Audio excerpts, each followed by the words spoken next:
A2 ಆರೋಪಿ ದರ್ಶನ್ ಹೇಳಿರುವಂಥದ್ದೇನು? ದರ್ಶನ್ಗೆ ಏನಾದರೂ ಗೊತ್ತಿತ್ತಾ ಇದೆಲ್ಲದೂ ಕೂಡ ಸಂಗತಿ?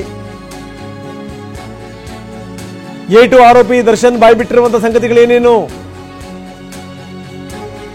ಯಾವ್ಯಾವ ವಿಷಯಗಳನ್ನು ಹೇಳಿದ್ದಾರೆ?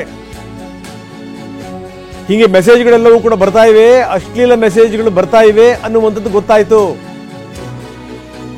ಪವನ್ನಿಂದ ಈ ವಿಚಾರ ಗೊತ್ತಾಯ್ತು. ನೋಡಿ, ಯಾವ ಪವನ್ಗೆ ಪವಿತ್ರ ಗೌಡ ಯಾವುದನ್ನು ಹೇಳಬೇಡಿ ಅಂತ ಹೇಳಿದ್ರಲ್ಲ, ಅದೇ ಪವನ್ ಎಲ್ಲ ವಿಚಾರವನ್ನು ಹೇಳಿದ್ದ.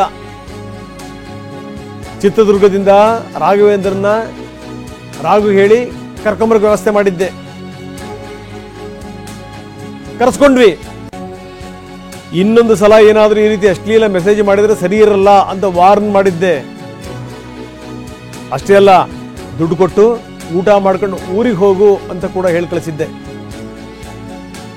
ಅಷ್ಟು ಹೇಳಿ ನಾನು ಅಲ್ಲಿಂದ ಹೊರಟು ಹೋದೆ. ನಾನು ರೇಣುಕಾ ಸ್ವಾಮಿಯ ಕೊಲೆಯನ್ನು ಮಾಡಿಲ್ಲ, ಇದಕ್ಕೂ ನನಗೂ ಯಾವುದೇ ಸಂಬಂಧ ಇಲ್ಲ,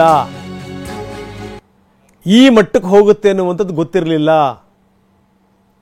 ಇದು ದರ್ಶನ್ ಹೇಳಿರುವಂಥ ಮಾತು. ಪವನ್ ನನಗೆ ಎಲ್ಲ ಸಂಗತಿಗಳನ್ನು ಹೇಳ್ದ, ಈ ರೀತಿ ಅಶ್ಲೀಲ ಮೆಸೇಜ್ಗಳು ಬರ್ತಾ ಇವೆ ಅಂತ.